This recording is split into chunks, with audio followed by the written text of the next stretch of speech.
Maganda at maluwalhating araw po sa inyong lahat ngayong ika-15 ng Oktubre taong 2020. At kagaya ng ating pong kinaugalian, gaya ng paalala ni Presidente Rodrigo Roa Duterte at ng inyong lingkod at ng programang ito, tayo po ay palagi ang magsusuot ng face mask at saka po itong face shield. Pag tayo po ay nasa labas at kahit po nasa loob tayo ng bahay at maraming tao ron na palaging lumalabas, mag-face mask pa rin po tayo. At pag tayo po ay nasa labas, for our essentials, kailangan po talagang mag-observe tayo ng 2-meter distance or 6 feet apart from each other. And we make it a point to wash our hands with soap and water frequently for 20 seconds.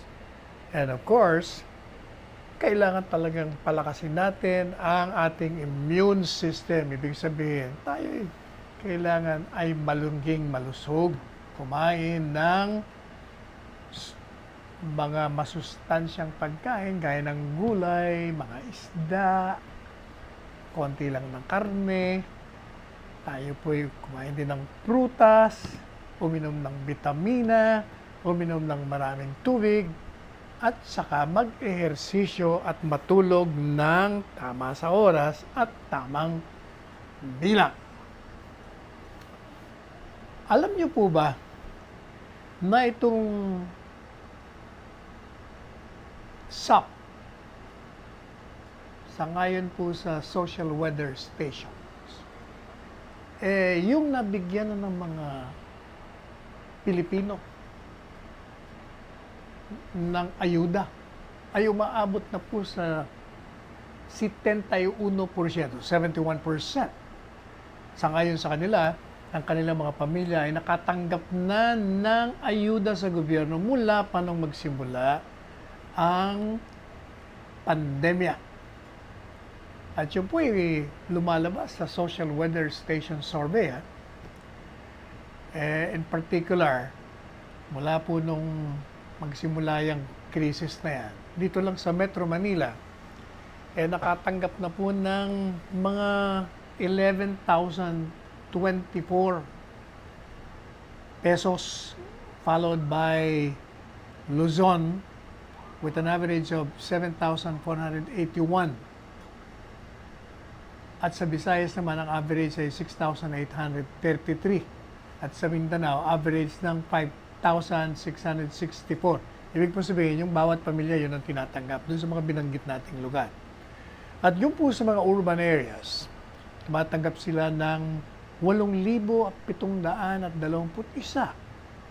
At ito'y mas mataas dun sa average ng 6,306 na tinatanggap naman ng mga nandyan sa rural areas.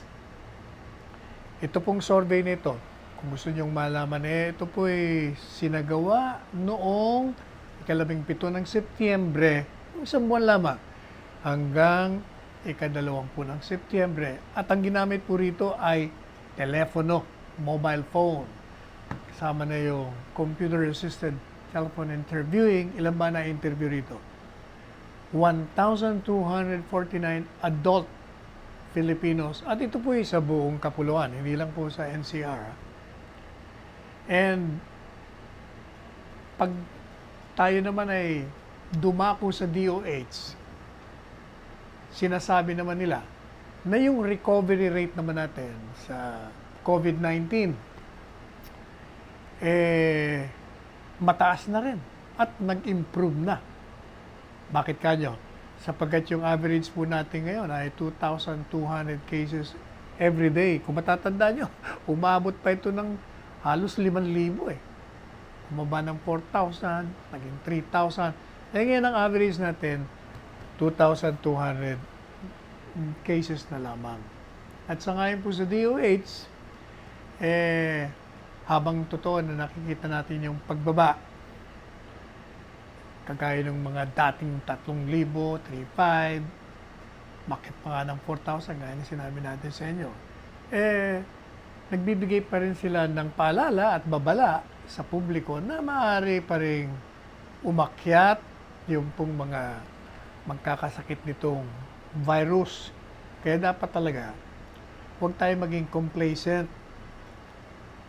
at tayo'y mag-observe ng safety protocols.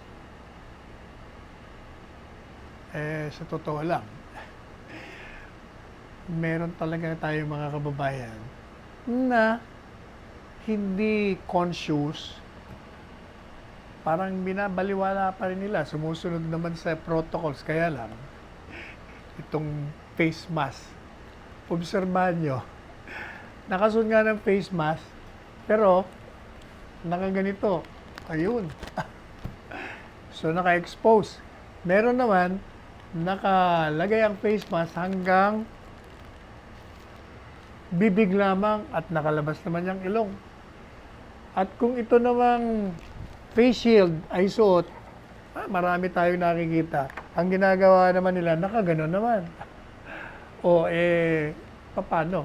Di parang walang katuturan yung pagsusuot po ninyo ng face mask at face shield. Kaya dapat po talaga tayo po'y maging seryoso at palagi nating ilalagay sa isipan natin na kailangan natin ito upang mapangalagaan hindi lamang ang kaligtasan natin, kung hindi yung katapat natin, kamag-anak natin at miyembro ng pamilya. Kaya ito naman pong sa DOLE, medyo itong si Secretary Silvestre Bebot Bello, merong binabanggit na, alam niyo po, malapit na naman ang Pasko, hindi po ba? At nung mga nakaraang taon, tumatanggap ng 13-month pay ang mga empleyado. Hindi lamang sa gobyerno, pati sa mga pribadong sektor. Ang problema nga dahil nagkaroon ng coronavirus, siyempre maraming naapektuhan, mga nagsarado nga. Ang iba naman, siyempre lumitang kita.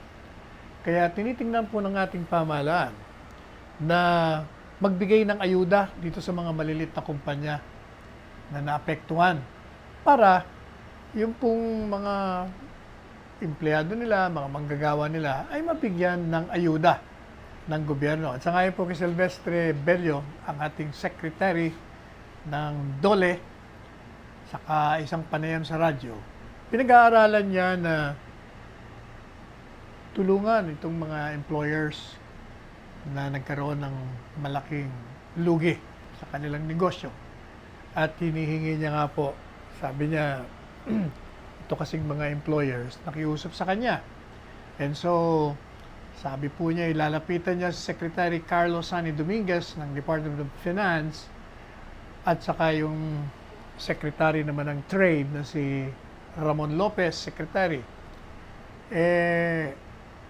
Kukumbinsihin na kung maaari yung mga employers nitong mga malilit na kumpanya, mabigyan ng ayuda ng gobyerno.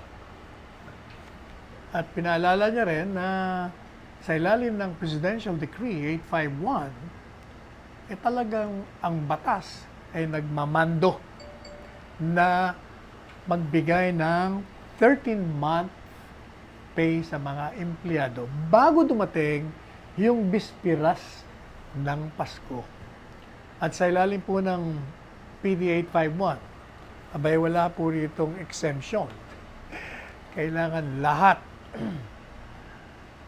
At kung matatandaan nyo, yung dating Secretary of Labor noon, ang nasirang Secretary Blas Ople, nagsagawa po siya ng implementing rules and regulations. At 4 na araw matapos mapirmahan ni nasirang Presidente Marcos yung PD 851, na merong exempted yung mga distressed employers at mga company. Pero sabi ni Secretary Bello,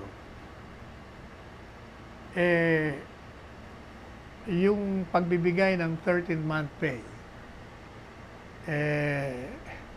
medyo pinag-aaralang mabuti kasi yun na nga, kahit na nga yung batas, sinasabing magbigay ka ng 13-month pay. Kung luging-lugi naman ang gobyerno, saan mo naman, saan mo naman kukunin? Lang naman kunin mo sa bato yung perang ibibigay. Kaya sa panahon ng pandemya, talagang kailangan magtulungan. Ang pamahalaan po, ang administrasyong Duterte ay nakalaan palagi na tinitingnan, sinisilip kung saan pwede itong makatugon sa pangangailangan lalo na po ng mga mahihirap nating mga kababayan.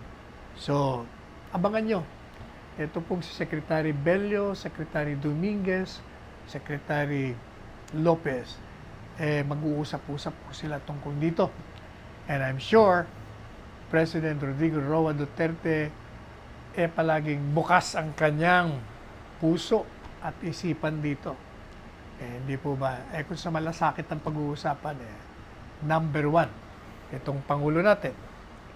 Ito naman pong mga kritiko natin. Tatawagan natin ng pansin na palaging pinupuna ang administrasyon kaugnay sa kriminalidad. Kung hindi nyo pa alam, titingnan nyo naman kasi yung estatistiko sapagkat sa record ng PNP, yung pong natalang mga krimen sa 9 na buwan na nakaraan, bumagsak ng magkano? 23.9%. Halos 24% po yun. Kasi sinasabi ng tagapagsalita ng PNP na si Colonel Ismael Yu, yun daw pong total number of crime incidents mula noong January, September, hanggang sa buong Pilipinas to bumagsak ng ilan? 283,549 mula sa 372,621 incidents recorded in the same period last year. Kung baga, nung last year, yung recorded 372,621 ang incidents ng crime, bumagsak na po yun. Ngayon, ito naman daw pong downward trend na ito. Yan nagpapatunay lamang na improve yung ating peace and order situation. At yung pong crime data analysis na ginawa ng PNP Directorate for Investigation and Detective Management, nagpakita rin ng 79.6% ng crime incidents mula noong January 6 hanggang September 22 ay deklaradong solved. Biro nyo yun. Malaking bagay yun. Na-solve na yung krimen. Kaya yung pong the crime solution efficiency rating ay 79.6%. Yung pong nakalang 3 quarters natin, nag-improve by 3.28% from the 76.36% over the same 9-month period in 2009. Kaya yung pong mga kritiko, mga pumupuna na palagi nilang sinasabi nila, kasi may mga nakikita nga naman pag pumapatay, bumabaril, mayroong mga nakasakay sa motorsiklo, kikita mo, inaagawan ng telepono, nasa kotse, marami yung mga pamamaraan ng pagkamit ng pagnanakaw at pagkamit ng krimen. Pero, ang statistics ay nagpapakita nang mula na naupo po si Presidente Duterte. Ito talaga there was a dramatic decrease. Merong dramatikong pagbaba ng mga krimen dito sa ating bansa. Huwag po kayong aalis. Ilang sandali lamang na paalala at babalikan po natin kayo.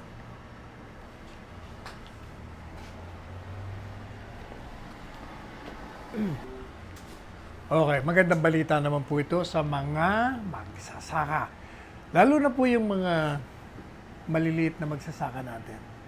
Bakit? Sapagkat meron na silang alternatibo para sa kanilang mga produce. Dahil ito pong Land Bank of the Philippines, inaprubahan yung magkano? 4.3 billion pesos na loan. Anong ibig sabihin nito?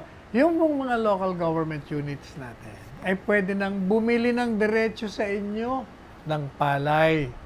At yung pong sa ilalim ng palay ng lalawigan lending program.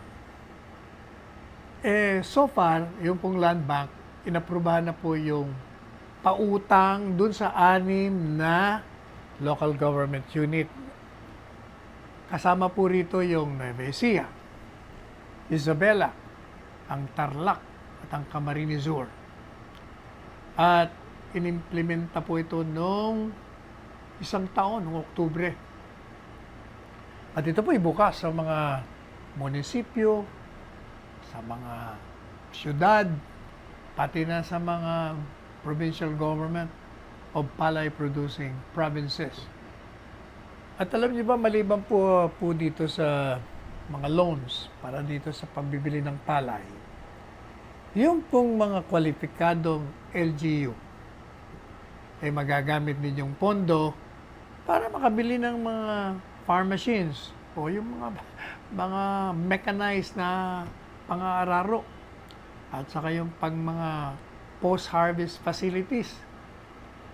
Kasama na rin po yung ano pa mang mga basta rice-related activities, pwede.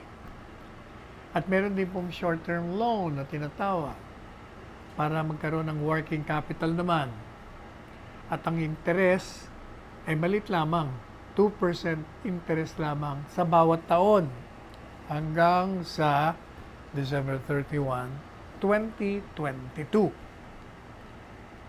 And yung pong loan carries an interest rate of 4% per annum until the same period and subject to, ganda nito, repricing afterward. At ito namang DAR, Department of Agrarian Reform, meron din pong magandang balita sa atin. Sapagkat, maniniwala ba kayo, as of June 20, sila'y naka-distribute na, nakabigay na ng ilan? 4,924,000 na ektarya ng agricultural land sa mga lupa. Kanino? Edi sa 2,000,000 and 894,000 na mga beneficiaries, yung mga magsasaka, yung mga taong kwalipikado na tumanggap ng lupa.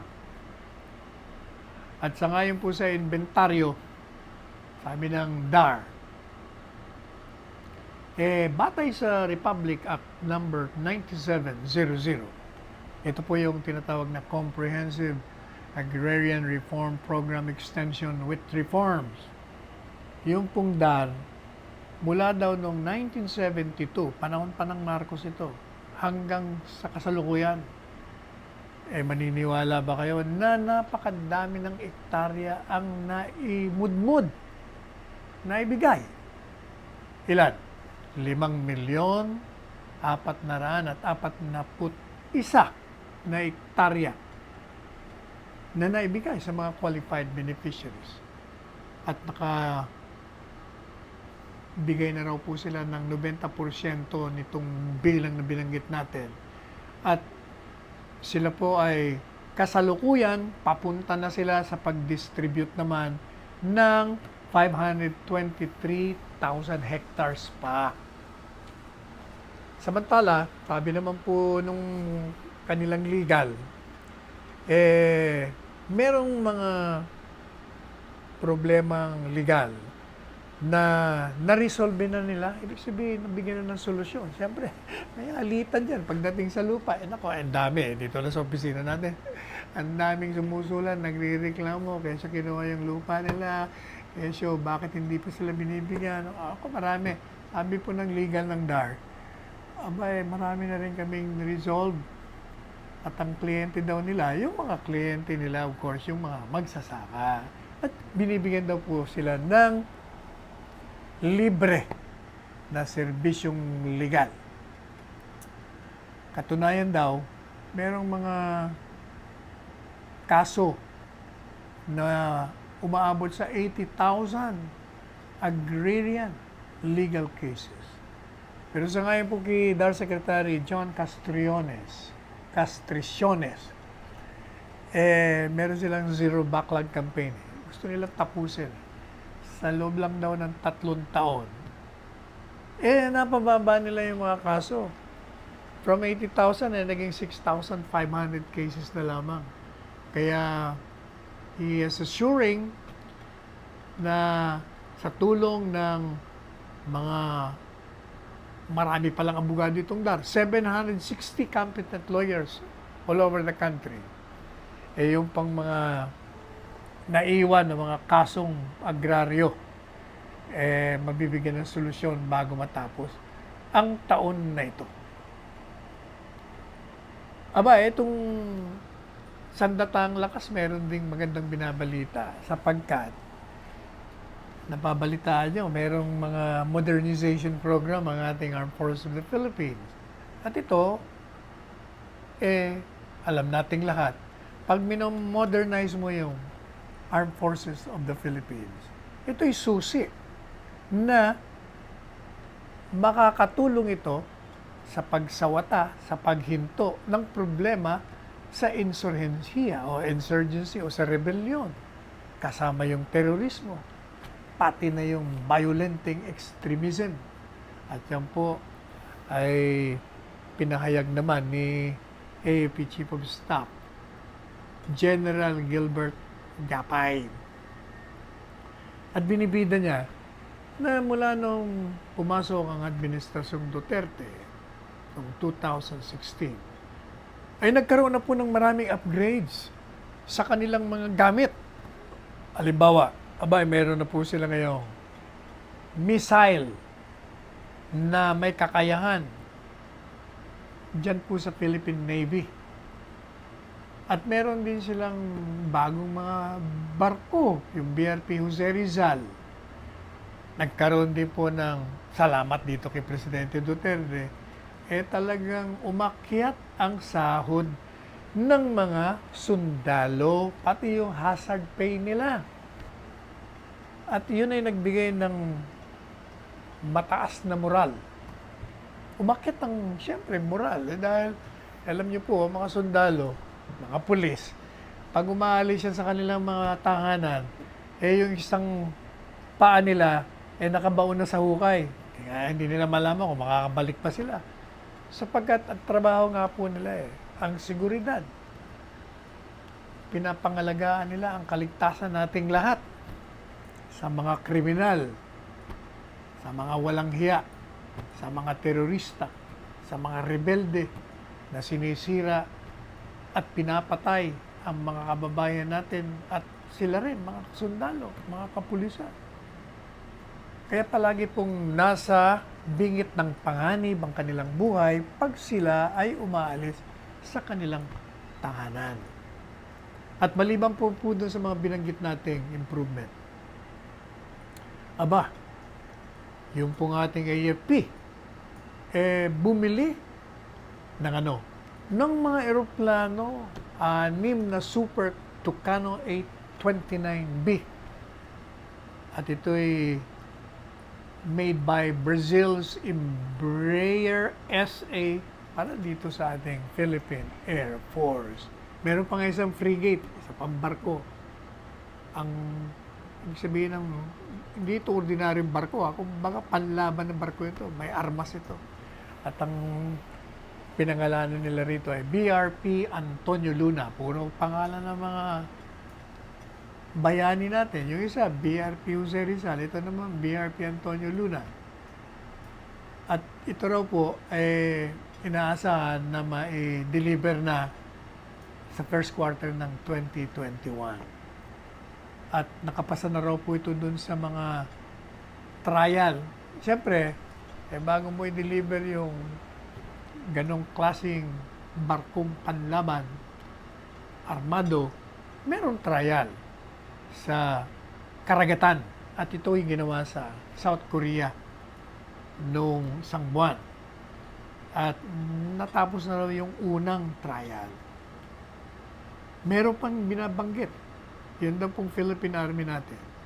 Nakatanggap naman ng 2 New Robinsons R-44 Raven Light Training Helicopters.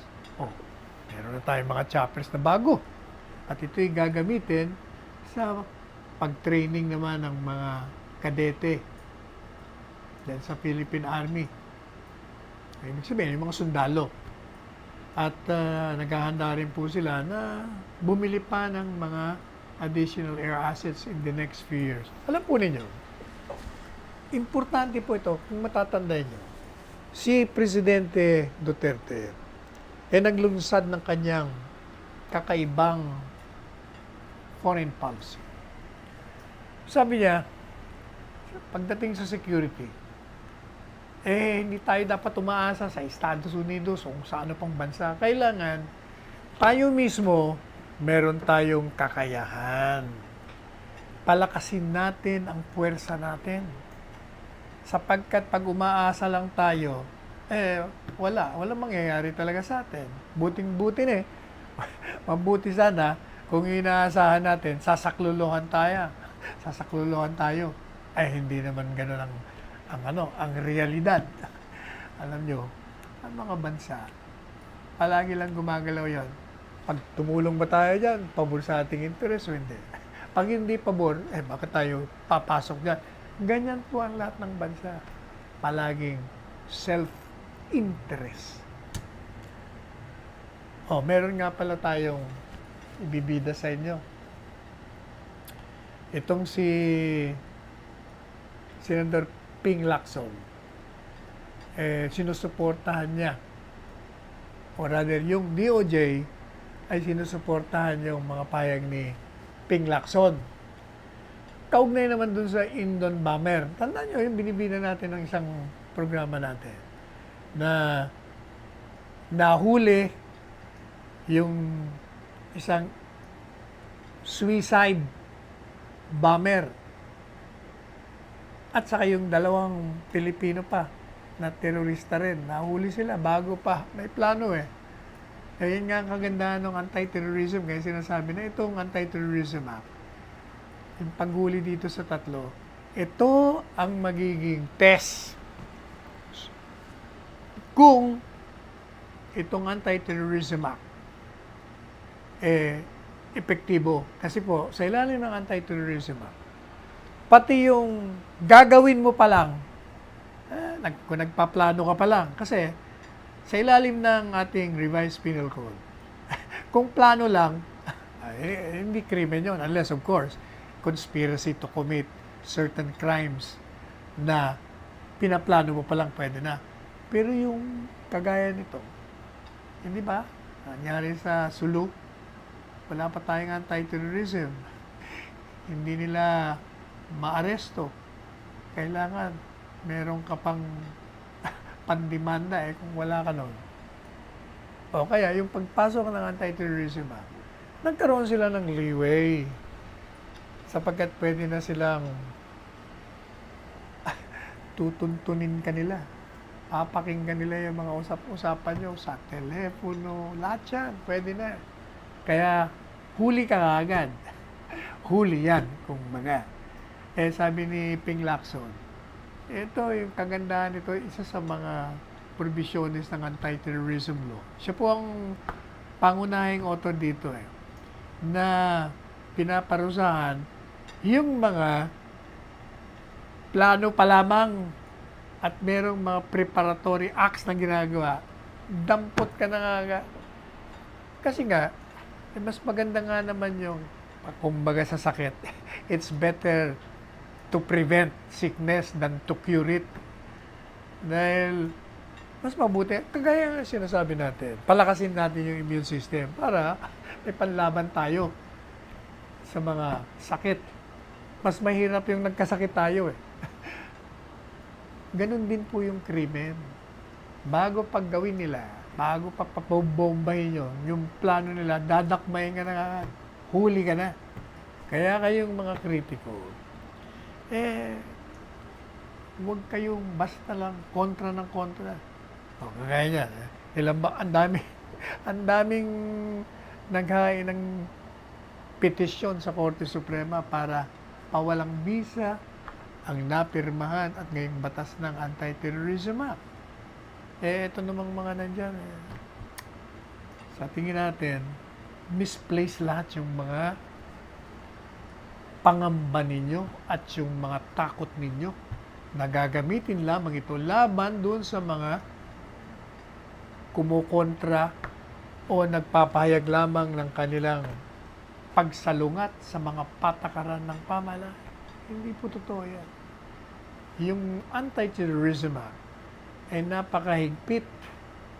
Talagang pinapangalagaan doon. Hindi lamang yung taong bayan, pati na nga yung gagawa ng krimen, meron silang mga karapatan doon na sinisiguro na yung mga abuso na miyembro ng militar o pulis, magdadalawang isip kung gagawin nila kasi pati ron sa ilalim ng batas na yon, huli ka, kulong ka, at tanggal ka pa sa serbisyo. O, pero nyo. Kaya kayo, pag-aralan nyo munang maigi. Tandaan nyo ang Presidente Rodrigo Roa Duterte. Hindi ito magsasagawa na labag sa karapatang pangtao. Alam po ninyo dating piskal ano bang trabaho ng piskal? Umusig dun sa mga kriminal. O, hindi ba? Doon lamang yung nature ng trabaho niya nung siya ay naririyan pa sa piskalya ng Davao. Doon lang magpapakita na sa inyo ng kanyang kultura, yung kanyang nilakihan o tinandaan. Doon to prosecute criminal offenders. Kaya, you should be rest assured na yun ang kanyang tatahakin in your defense. At ang pag-usig dun sa mga lumalabag sa batas. Magpapahinga po tayo ng ilang sandali at babalikan po natin kayo maya-maya. Wala ba akong water?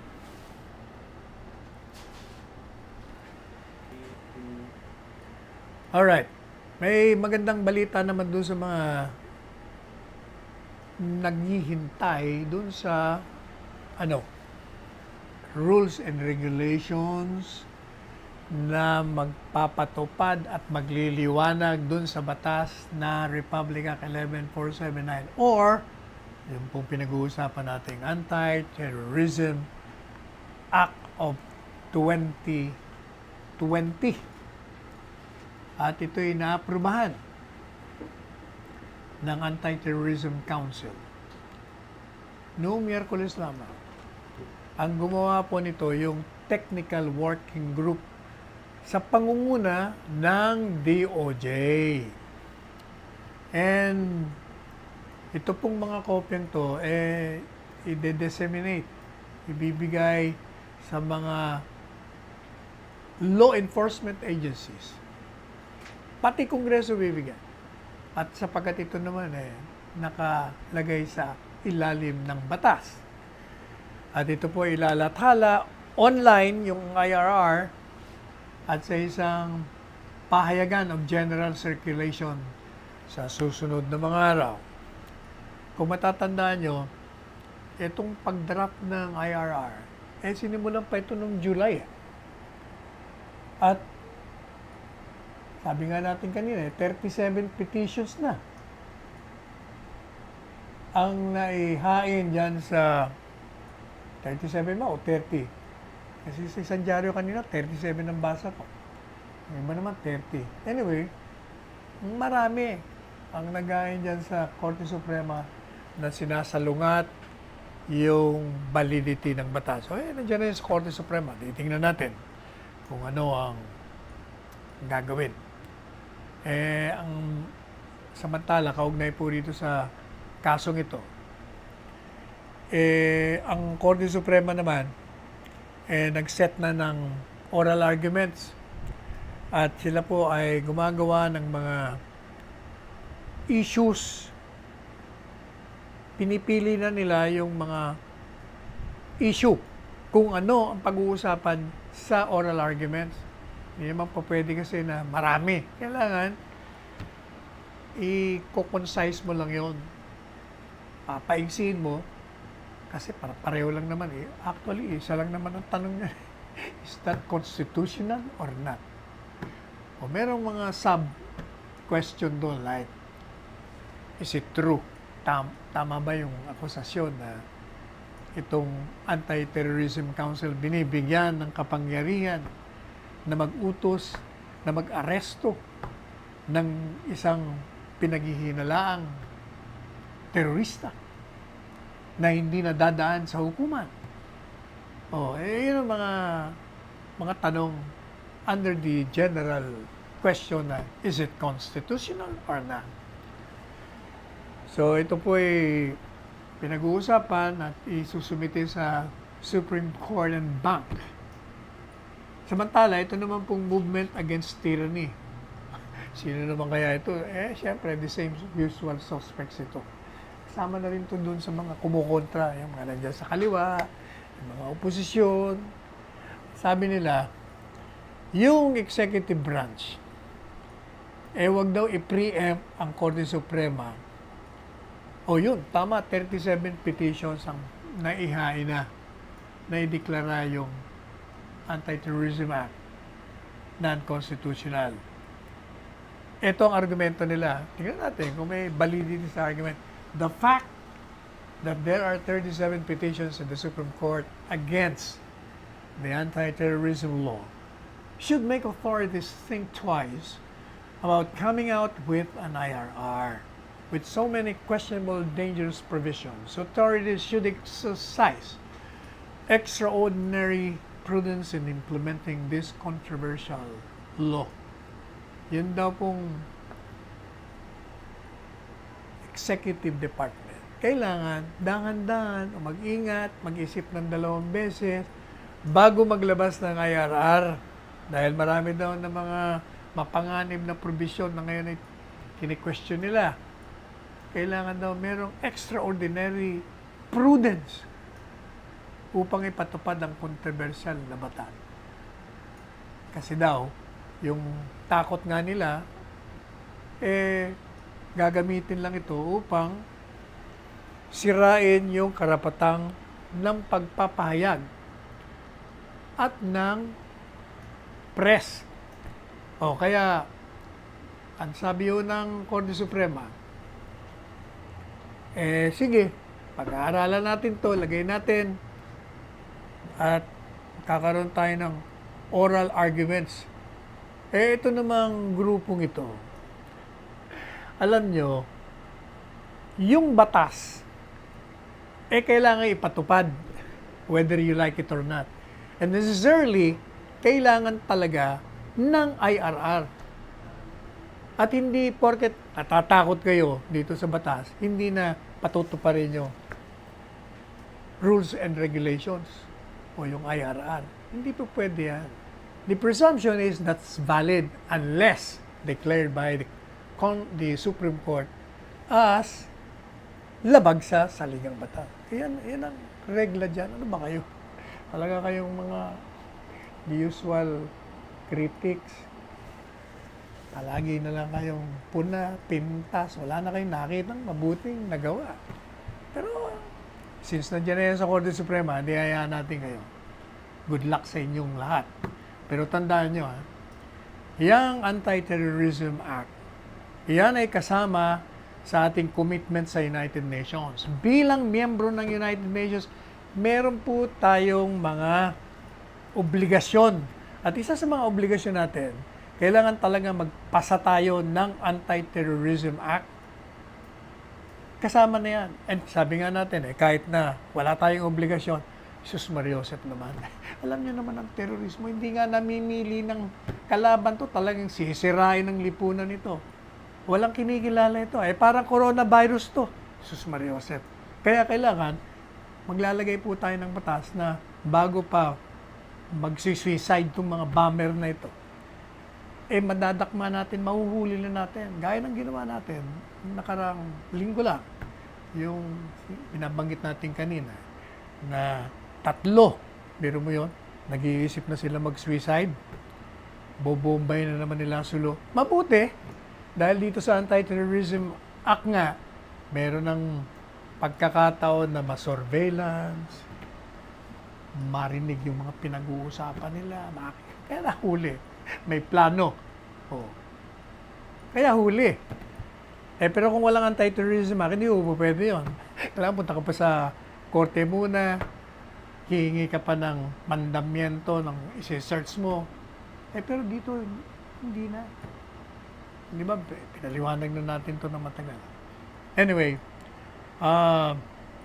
meron nga palang bagong anti-red tape emergency powers na panukalang batas na nakapasa na sa Senado. Immediately after the President certified this, aprobado kagad sa Senado. Pero yung House of Representatives, hindi pa. Ano ba itong anti-red tape? Kung matatandaan nyo, ito pong si Presidente Duterte, ang nire-react nito, hindi ba sabi niya, nakakayamot na pag may kailangan kang transaksyon sa gobyerno, may hingin kang permit, hingi ka ng certification, whatever, na kailangan mo. Maraming requirements at kahit na nagawa mo ng requirements, hindi inilalabas. Bakit? Hindi ba sabi ni Presidente, pinababalik-balik isa lang ibig sabihin niya, corruption yan. Kaya pag na-delay, edi syempre delayed lahat. Kung halimbawa tungkol sa construction, hindi ka makakakonstruct.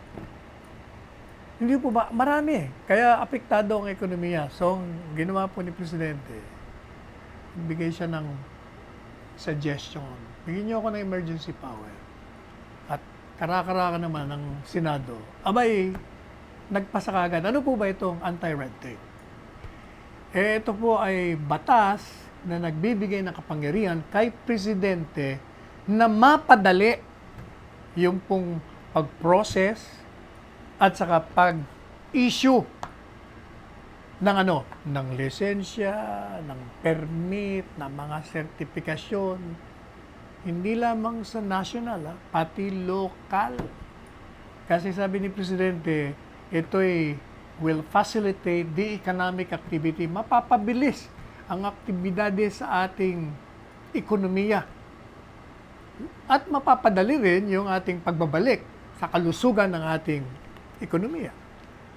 At lalong-lalo na ito'y makakasiguro na mabilis ang pagtugon ng delivery ng public services natin sa panahon ng national emergency. Lalong-lalo na nga, meron tayong krisis.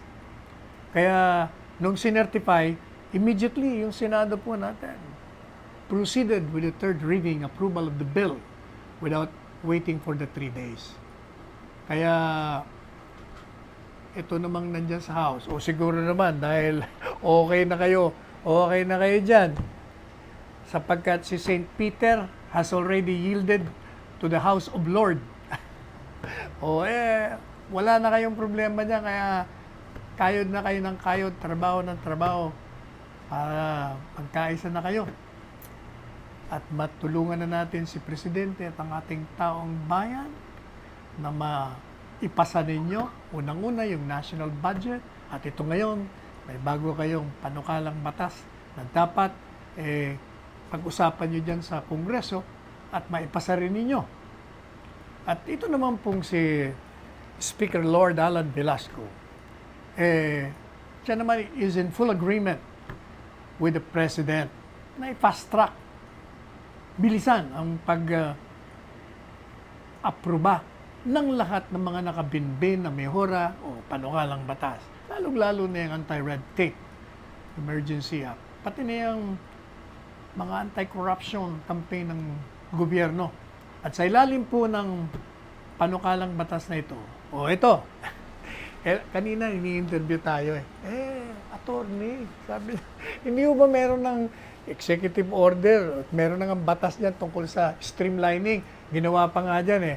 Kailangan, hindi lalampas sa 7 days, hindi lalampas sa ganito, ganyan. Yun nga ang problema nga ako. Pero mo, 7 araw. Yun lang, may problema ka na naman doon. Actually, pwede naman isang araw. Baka pwede 24 hours yan. Hindi lang yun. Alam nyo, ang problema, merong civil service rules na hindi ka basta makakatanggal ng tao. Ito, may kapangyarihan na si Presidenteng magsuspindi at tanggalin sa trabaho yung mga lumalabag ng batas. Mahihirapan na sila rito. Talagang makakadagdag po ito sa kampanya ng gobyerno, maliban pa sa korupsyon. Kung hindi, mapapadali mo talaga yung mga releases ng permits, certification, licenses, lahat po yan. Sa totoo lang, hindi po ba binida natin sa inyo? Itong opisina lang natin sa isang araw hindi maaaring di tayo makatanggap na nagre-reklamo. Whether, lahat ng ahensya involved BIR, kaya nang isa sa BIR. Sabi sa atin, Sir, pabalik-balik po ako, sinisingil po ako ng ganito, 4 na milyon. Nagbabayad naman ako ng milyon ng tax. Pinuntahan ko po sila. Tinatanong ko, ano naman base nyo? Aba wala ho sa record, di nila may pakita. Tinapon ako sa main office ng BIR. Pagdating ko sa main BIR, tinapon na naman ako sa regional. Tinapon na naman ako, pabalik-balik. So, sumulat na sa atin. Mabuti naman, tinawagan natin, sinulatan natin si BIR Commissioner Dulay at sabi niya, sige, papatingnan ko nga yan sa regional direct. Madalit sabi, nagrereklamo pa rin yung taxpayer. Sabi niya, I'm willing to pay naman, but I want to see the basis naman. Ang problema naman kasi sa taxpayer din, sabi ko, ikaw ba, meron ka rin naman dokumento to show na you already paid. Kasi sir, 20 years ago pa yan yung aking accountant namatay na, yung ganito. Sa madali sabi, wala rin siya may pakita. Sabi naman ni Commissioner Dulay, alam mo naman yan, sir, sabi niya, presumption of regularity, pag naningil tayo, ibig sabihin may yan. Sabi ko, I agree, except that, dapat din may ipakita tayong basis. Kung wala tayong may ipakitang basis, baka naman nangyari lang yan, may nakakaawa yan. Kasi, yung pong sulat ng BIR doon sa deed, Register of Deeds, nalagyan mo ng lien, dahil may utang sa amin yan. Sabi, kailangan meron ka rin basis. Madalit sabi, nagkasundo rin sila. Kaya masaya yung taxpayer. Meron naman yung amnesty ngayon. Isa lang yan. Meron naman dyan. Ang problema niya naman, nasuspindi yata yung kung ano pa yung niya, dahil may aksidente, yung 2 kumpanya ng bus raw, naapektuhan sila.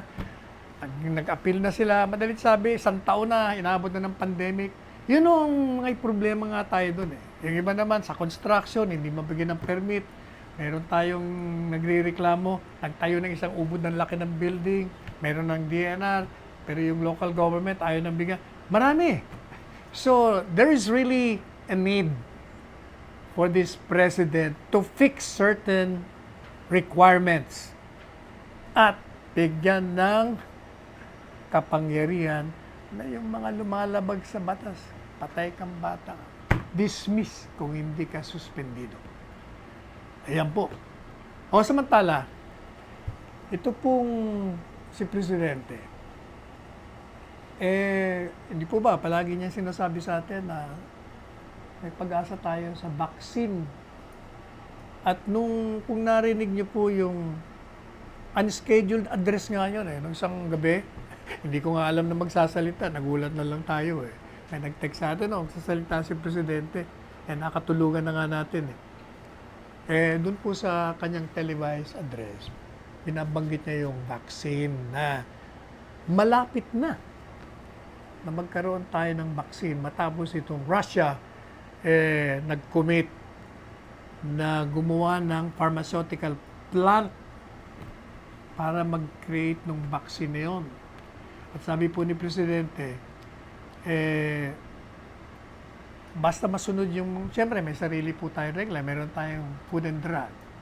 Hindi porket na aprobahan yun doon, gagamitin na kagad natin. Kailangan, daraan din po sa ating mga prosedimiento rito. So pag nakalusot po doon, di sigurado, sabi nga ni Presidente, ako pa ang unang magpapabaksin. Siyempre, yung taong bayan naman, no, Mr. President, hindi naman po pwede yun. Kailangan kami muna bago kayo. Sabi ni Presidente, nakalikom na ako ng pera para sa vaccine. Dahil hindi naman libre, mahal yun. At naghahanap pa ako ng pera kasi 130 million kayong mga kababayan ko. Kailangan bawat isa ay merong vaccine. At uunahin natin yung mga walang pera, yung hindi mga kabayan. At ano ba magiging batayan? Hindi po ba meron tayong listahan ng mga kakatanggap ng ayuda doon sa SAP? Yung Special Amelioration Fund. Hindi po ba may mga listahan tayo? Kung hindi tayo nagkakamali, ilang bang milyong pamilya yon? 18 million families plus 5.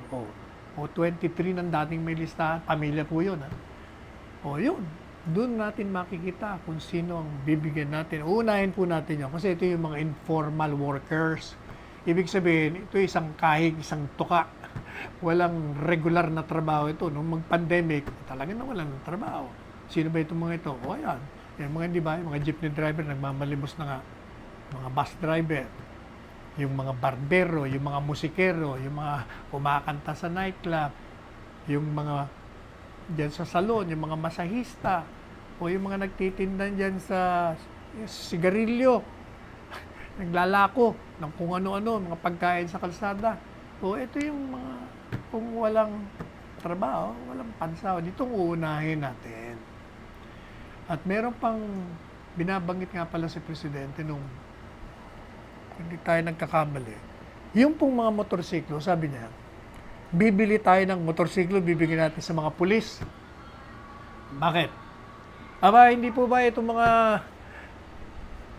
yung mga krimen na ginaganap na dalawa ang nakasakay sa motorsiklo at magaling na mag-weave in and weave out. Pag nakabaril sila, nahihirapan yung ating mga pulis, nahabulin sila. Hindi na po pwede yan. Kailangan, bili tayo ng motorsiklo, kayo rin ay mag-training ng madali.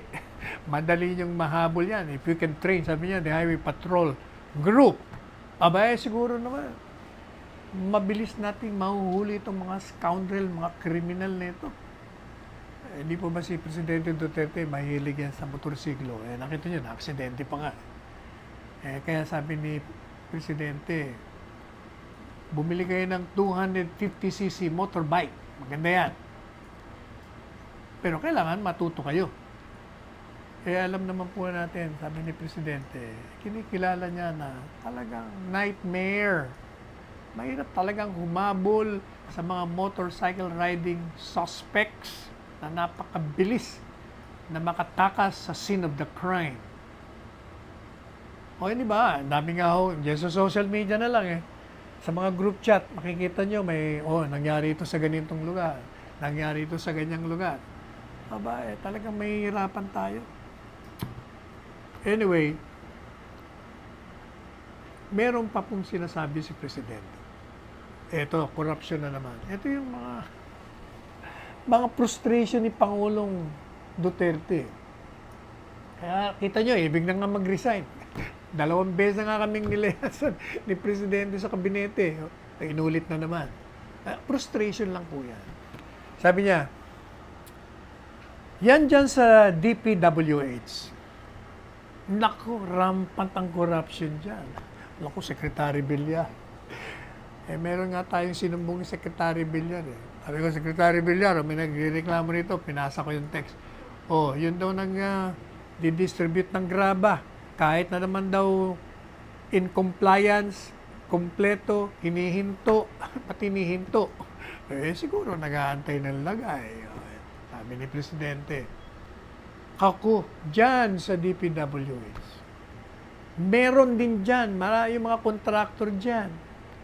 Kaya sabi niya, pag nakaamoy kayo, Abay, tawag ka agad kayo sa 8888. Yun ang reklamuhan. O, hindi pa may programa tayo tuwing Biyernes, alas 8 hanggang alas 9. Maliban pa rito sa counterpoint natin, kung saan kinakausap natin, tini-interview natin yung mga nagre-reklamo sa lahat ng uri ng klaseng reklamo. Ginagawa naman kaagad ng paraan. Yun po ang gusto ni Presidente. Magsumbong kagad kayo. Meron tayong hotline, 8888. Kaya lang, teka muna, yung 888, kung nakikinig kayo, may reklamo rin sa inyo. Bakit daw dati-dati mabilis ang sagot ninyo? Ngayon daw, tagal-tagal sila nagri-ring lang, wala daw sumasagot. Isa lang ibig sabihin niyan. Ibig sabihin, kulang kayo ng tao. Wala kayong personnel. O kung meron man personnel, baka nagbuburador kayo. Baka puro chismis ang ginagawa. Yan kinikwento ko lang sa inyo. Kasi, dito sa opisina namin, marami kaming tinatanggap na reklamo. Mag-email, mag-text, magsulat.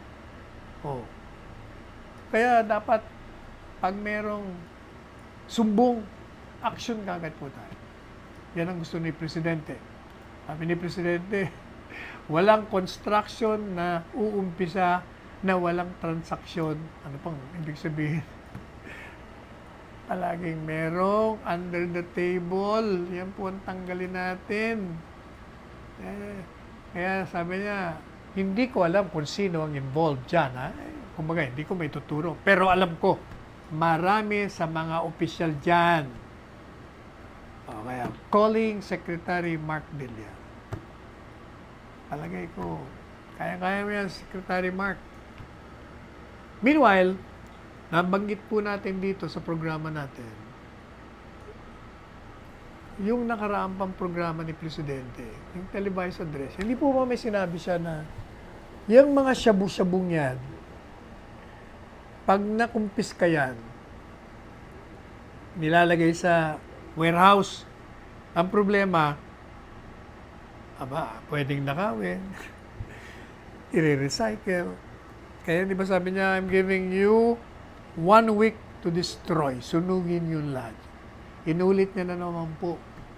Sabi niya, nung isang gabi, inatasan niya si Secretary Guevara sa si Solgen. Gumawa kayo ng representation sa Korte Suprema, ha? Kasi, yung po kasing mga nakukumpis ka, kailangan yun ebidensya. Pag sinunog mo yun, wala ka may presenta sa hukuman, talo na kaso mo. But there are many ways to preserve.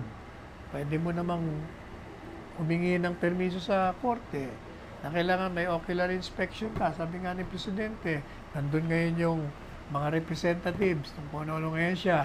Kukunan mo ngayon ng picture doon. Ibibidyo mo. Madalit sabi, kumpleto. Patapos na ba tayo meron pa. Anyway, may 3 minuto pa tayo. Tapusin na natin.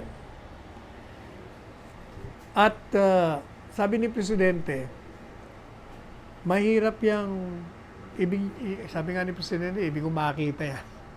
Kasi sabi niya, isang kutsara lang may problema na tayo dyan, corruption na yan. Hindi po ba yung mga gaya ng nabanggit ko sa inyo? Nung ako po yung nagpa-practice pa, nung kami pa nagpa-practice ng dating chairman ng COMELEC na si Benjamin Abalos, naku, may mga hawak kami mga kasong ganyan na yung mga pulis, pag may halimbawa, may nakumpis ka sila, 100 kilong shabu. Ang idideklara lamang doon, mga 20, yung 80, naku, tatago nila, bebenta nila. Maraming ganyan, maraming korupsyon. Maraming kasong ganyan. Kaya sabi ni Presidente, hindi po pwede na. Kasi ito si Presidente, dating piskal ito prosecutor, kaya alam niya lahat ng kalukuhan. Sabi niya nga, ako pulis. Ibig niya sabihin, mas magaling pa ako sa pulis kasi 23 taon akong naging alkalde ng Davao. Alam ko lahat ang mga kalokohan ng mga pulis. Kaya sabi niya, kailangan talagang sirain nyo yung mga shabu. At yung lahat ng mga klaseng illegal na droga para malinis. Kawawa naman itong si Presidente. Wala nang katapusan ng problema niya. Kaya ako minsan, I feel guilty. Dahil, di ba, binibida ko sa inyo, 10 taong ko ito niligawan para tumakbo. 10 taong kinumbinsi. 10 taon na binisit. Ayun, finally, hindi naman siya makatanggi. Hindi dahil sa akin, kung hindi, nagkaroon ng clamor ang taong bayan at tumakbo siya. Kaya, wala na siyang magagawa. Eto na siya ngayon. Sabi niya, kaganda ng buhay ko. Well, anyway, ganyan talaga, Mr. President. You have been destined to lead this country. And therefore, you have to finish your term. At tatapusin niya po yan. Pareho ng programa natin, tatapusin muna natin, pansamantala. Hanggang bukas, sapagkat araw-araw na po ang programa natin eh. Dati MWF lamang. So, ako po ang inyong lingkod, Salvador Panelo, pansamantalang nagpapaalam at nagpapaalala muli sa inyo, gaya ng paalala ni Presidente, tayo po ay magsuot ng face mask wherever we are, kahit na nasa loob kayo ng bahay, kung maraming tao doon sa bahay ninyo na lumalabas, o kaya may frontliners kayo, kagaya ko, ay hindi po pwedeng hindi ka magsuot ng face mask at ng face shield. And kung kayo po ay nasa labas for your essentials, you have to observe the 2-meter distance and the 6 feet away from each other. At palagi kayong frequently wash your hands with soap and water for 20 seconds. At, eto, kailangan po ito maliban pa doon, kailangan palakasin po natin yung ating immune system. Tayo po'y kumain ng masustansyang pagkain. At ano bang mga pagsustansya? Hindi yung mga gulay.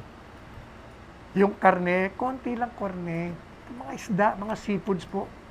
Kumain po tayo ng vegetables. At ano pa?